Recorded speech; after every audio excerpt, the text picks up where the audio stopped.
Hayden, how's it being back after holidays?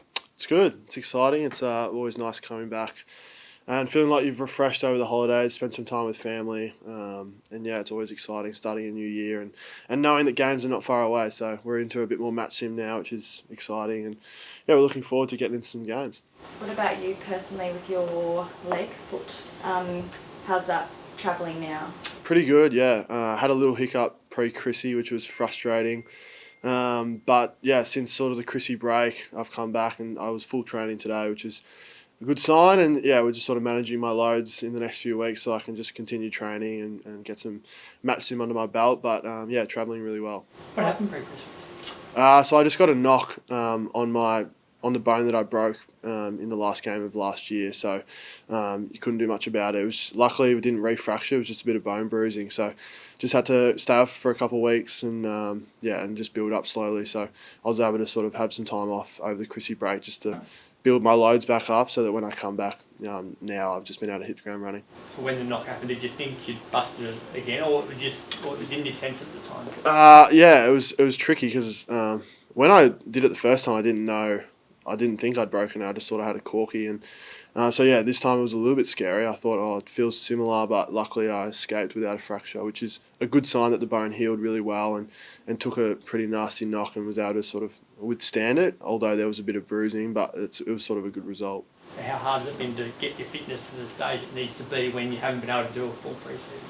Yeah, it's tricky. It's always hard when you can do as much cross training as you like, but when you get back into full training, you never feel like you're fit enough. And I'm just sort of taking it training by training and trying not to think too far ahead. And just working on getting through each session and feeling like I've gotten fitter and stronger each session and not looking too far ahead. So I've got still a bit of work to do to sort of get back to that match fitness, but I'm pretty happy that I'm back out there running around full training because that's all I can do at the moment. Do you have to have quite a modified program? Like we saw you go off and then ice and then you could hardly walk when you came back. What does your training, I guess, look like as you rehab? Yeah, there's a balance between getting the conditioning up but also getting in a lot of footy. I obviously missed a fair bit of conditioning and footy sort of pre-Chrissy, but sort of this week the priority has been getting footy under my belt and getting back in, and obviously you're going to get conditioning when you're out there training.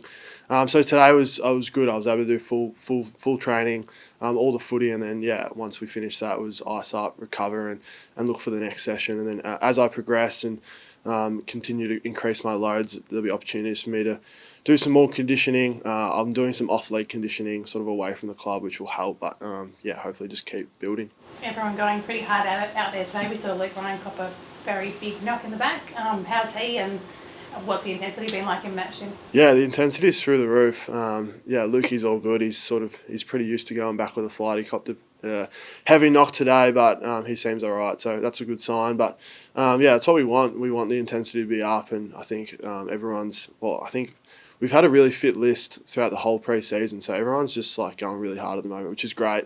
Bodies are flying around, and it's good. It's what we want. We know that round one is going to be sort of like that, and we want to train how we play, so it's a good start.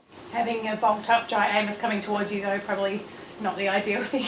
No, not at all. No, not at all. It would have hurt, but he looks like he's moving okay now, so that's good. What have you seen of Jai so far this pre-season? Well, I feel like every year he comes back, he looks bigger. Everyone's like, geez, look at Jai this year. But yeah, he's come back really strong. He seems fit and healthy. And we're just looking forward to him having another really strong pre-season and then going in and having a strong year. I think the chemistry with him, Josh Tracy and Luke Jackson is just going to continue to build, and there's been some good signs already. How close were you to the collision when Ryan got destroyed? I was near the kicker, so I sort of saw it happening, and it was a pretty loud thud, but he seems okay now, which is good. But yeah, you always hold your breath when you see someone going back with the flight. We had another one, Neil Erasmus went back with the flight and had a near miss, but it's good to see everyone putting their bodies on the line. So do you actually consider the recklessness of your own body at this time of year? It's different to when you're putting your body on the line in a game and there's 4 points in the line, but guys were legitimately putting themselves in harm's way out there, not knowing what was coming in the other direction in the training session in January. Yeah, I suppose you do think about it a little bit. If there's an opportunity to protect your teammate, you're going to take it. But sometimes in footy you can't help these things, and things happen really quickly. And Luke probably didn't know anyone was coming, neither did Neil. So like where there's times to protect your teammates, you have to, but at other times there's footy and some things you can't prevent. So we're just lucky that those boys popped up and they're all right. Your contract, you're signed forever.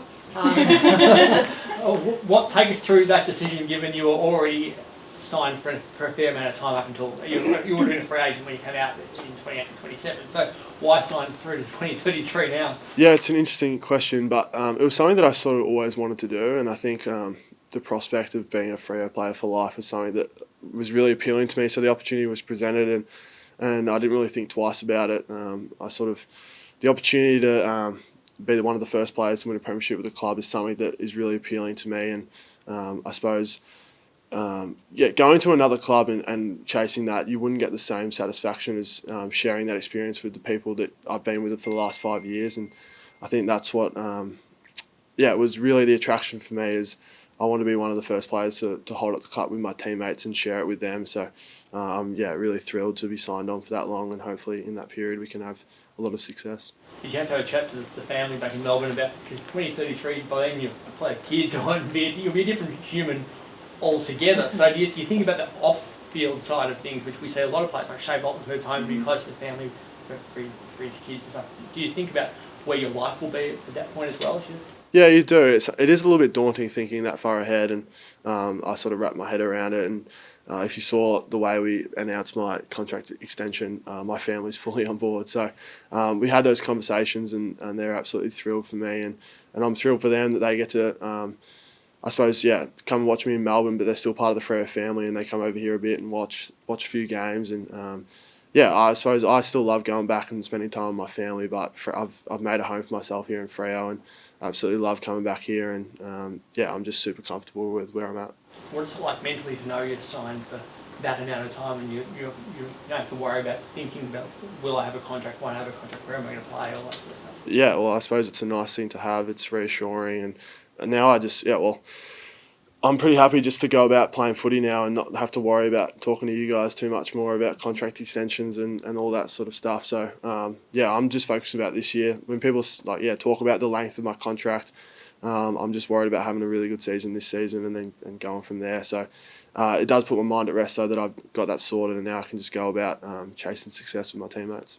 To give you that motivation to take your game to an even higher level, to be one of those guys who gets Freo to a flag, and to show I deserve to have this sort of length of contract and the faith. 100%. I think all of our lists, we're all in a rush to chase that success, and I'm certainly one of them. And I think we want to build a legacy, and we want to be a team that competes every year, and we want to do that next year, and hopefully for the duration of my contract we're competing and playing finals, and that's the idea behind it. And I'm really looking forward to the group we've got at the moment, and I think we can really make a run for it. Give Andy a bit of a nudge and say, hey, you sign along with me? Hopefully. Well, that's the plan. We want to. We feel like we've got a great cohort of players, so it'd be great if we could all sign on and go ahead and win a couple of flags.